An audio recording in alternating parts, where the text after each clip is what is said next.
తెలుగు జాతి అభివృద్ధి కోసమే టీడీపీ పనిచేస్తోందని సీఎం చంద్రబాబు చెప్పారు. పార్టీ కోసం ఎంతో మంది కార్యకర్తలు ప్రాణత్యాగం చేశారని తెలిపారు. ఎత్తిన జెండా దించకుండా పోరాటం చేస్తారే తప్ప వెనకడుగు వేయలేదన్నారు.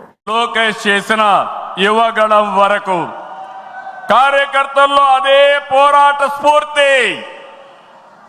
పాలన అంటే హత్య రాజకీయాలు, కక్ష సాధింపులు, వేధింపులు, తప్పుడు కేసులని మార్చేశారు గత ప్రభుత్వం.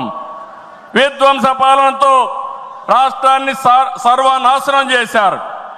దీన్ని ప్రశ్నించిన తెలుగుదేశం కార్యకర్తల్ని, నాయకుల్ని ప్రాణాలు తీశారు, వేటాడారు, వెంటాడారు, అక్రమ కేసులు పెట్టి అరెస్టులు చేశారు.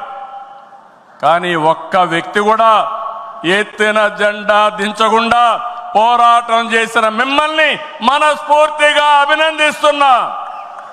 ప్రశ్నించే వారి గొంతు నొక్కడానికి గ్రామస్థాయి నేతల గొంతులు కోశారు. మన పసుపు సింహం, మన చంద్రయ్య పీకగోస్తుంటే కూడా జై తెలుగుదేశం అని ప్రాణం వదిలిపెట్టాడు. అది మనందరికీ స్ఫూర్తి. ఆ స్ఫూర్తే ఈ పార్టీని నడిపిస్తుందని చెప్పి కూడా నేను మీకు తెలియజేస్తున్నా. ఇది ఒక్క ఉదాహరణ మాత్రమే. ఇలాంటి చాలా మంది కార్యకర్తలు ప్రాణ త్యాగాలు చేశారు. ఆశయ సాధన కోసం రాజీ లేని పోరాటాలు చేశారు. వారి స్ఫూర్తి తెలుగుదేశంలో శాశ్వతంగా ఉంటుందని చెప్పి కూడా నేను మీకు తెలియజేస్తున్నా.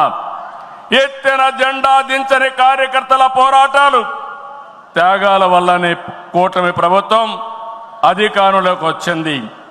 మీ త్యాగాలకు మహానాడు వేదికగా శిరస్సు వంచి మీకు పాదాభివందనం చేస్తున్నాను. ఇక్కడుండే కార్యకర్తలే కాకుండా రాష్ట్రం మొత్తం కూడా ఇదే పోరాటం చేశారు. మీ త్యాగాలు వృధా కానివ్వం. కార్యకర్తల కష్టానికి గౌరవం, గుర్తింపు ఇస్తాం, సంక్షేమం చూపిస్తాం. ఈ రాష్ట్రాన్ని దశ దిశ మార్చే కార్యక్రమాలకు శ్రీకారం చుడతాం. దేశంలో అనేక రాజకీయ పార్టీలు ఉన్నాయి. కానీ మహానాడుల వేలాది మంది ప్రతినిధులతో మంచి చెడులు, విధానాలు, ఆలోచనలు చర్చించుకునే ఏకైక పార్టీ తెలుగుదేశం. ప్రతిపక్షంలో ఉన్న, అధికారంలో ఉన్న మహానాడు అంటే అదే జోరు, అదే హోరు. మీ ఉత్సాహం చూస్తే నా మనసు ఉప్పొంగుతా ఉందని చెప్పి తెలియజేస్తున్నా. రాయలసీమలో మహానాడు అంటే తిరుపతిగా ఉండేది.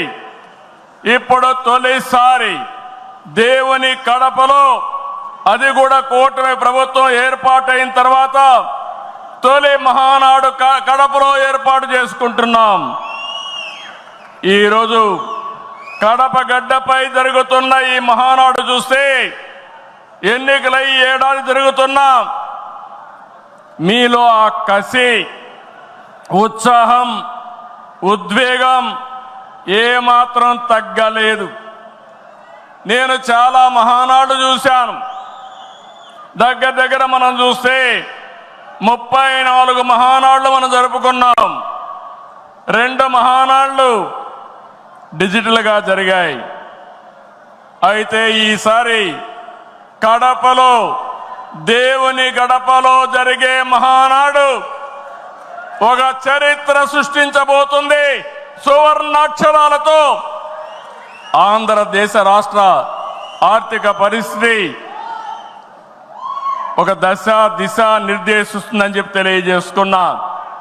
ఈరోజు చల్లని వాతావరణం. అన్ని మహానాడులంటే చాలా వేడివేడిగా ఉండేది, ఎండలు ఎక్కువ ఉండేటివి. ఒక ప్రశాంతమైన వాతావరణంలో, ఆహ్లాదకరమైన వాతావరణంలో ఈరోజు కడపలో మహానాడు జరుగుతూ ఉంది. ఉమ్మడి కడప జిల్లాలో 10 స్థానాలకు గాను 7 స్థానాలు గెలిచాం. మన సత్తా చాటాం. ఈసారి ఇంకొంచెం కష్టపడితే 10కి 10 మనమే స్వీప్ చేస్తాం.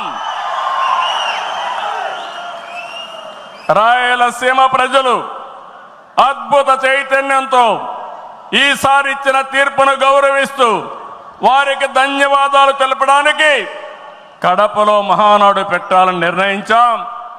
ఈ మహానాడుని మీరు చూస్తే బ్రహ్మాండంగా చేసిన నాయకులకు కార్యకర్తలకు మనస్ఫూర్తిగా అభినందనలు, కృతజ్ఞతలు. 2024 ఎన్నికల్లో పార్టీ సాధించిన విజయం అసామాన్యం. 93% స్ట్రైక్ రేట్, 57% పైన ఓటు షేర్తో కొత్త చరిత్రను సృష్టించాం.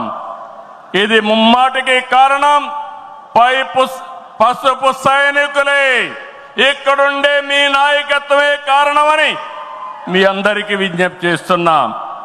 మీరు చేసిన పోరాటాలే నేటి అధికారం, మీ త్యాగాలే నేటి ఈ స్థానం. ఇది కాకుండా సమయానుకూలం మనం ఎప్పటికప్పుడు స్ట్రాటజీ కూడా ఆలోచించినప్పుడు జనసేన బీజేపీ పొత్తు పెట్టుకుని ఎన్డీఏ ఏర్పాటు చేసుకున్నాం. దానివల్ల కూడా ఈరోజు ఈ మహా విజయానికి దోహదం చేశాయని చెప్పి విజ్ఞప్తి చేస్తున్నాం. ఏమీ ఆశించకుండా దశాబ్దాలుగా ప్రతి గ్రామంలో జెండా మోస్తున్న కార్యకర్తల వల్లనే మనం ఇక్కడున్నాం. నేనే కాదు, ప్రతి ఎమ్మెల్యే, ప్రతి ఎంపీ, ప్రతి మంత్రి గుర్తించుకోవాలి. 43 ఏళ్ల ప్రస్థానంలో దేశంలో ఏ పార్టీ ఎదుర్కొన్నటువంటి సంక్షోభాలు పార్టీ ఎదుర్కొన్నాం. అయితే పార్టీ పని అయిపోయిందని మాట్లాడిన వాళ్ళు వాళ్ళ పని అయిపోయింది తప్ప పార్టీ మాత్రం ఎప్పుడు ఎక్కడ తిరిగి చూడలేదు. తెలుగుదేశం జెండా రెపరెపలాడుతూనే ఉంటుంది.